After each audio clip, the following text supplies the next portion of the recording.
భారత్లో శంకరన్ పిళ్ళై అనే వ్యక్తి ఉండేవాడు. తన్నడిగారు, మీరు ఎప్పుడైనా సమస్యను ఎదుర్కొన్నారా అని. అప్పుడతను, నేను ఒకరిని పెళ్లి చేసుకున్నా అన్నాడు. ప్రపంచంలో చాలామంది ఇలాగే ఉన్నారు.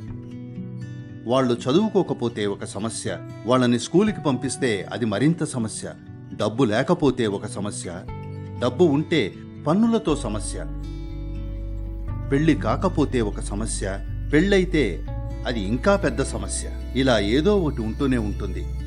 వాళ్ళు సమస్యను పెళ్లి చేసుకున్నారు. ప్రపంచంలో సమస్యలంటూ ఏమీ లేవు, కేవలం పరిస్థితులు మాత్రమే. మనకు కొన్నింటిని ఎలా ఎదుర్కోవాలో తెలుసు, కొన్నింటిని ఎలా ఎదుర్కోవాలో ఇంకా తెలుసుకోవాల్సి ఉంది. మీరే మీ జీవితంలో సమస్య కాకూడదు. మీ స్వంత ఆలోచనలు, భావోద్వేగాలు, ఇంకా మిమ్మల్ని మీరు నిర్వహించుకునే విధానం ఇవే సమస్య అయితే అప్పుడిక మీ చుట్టుపక్కల ఉన్న ప్రతిదీ పెద్ద సమస్యలా కనిపిస్తుంది.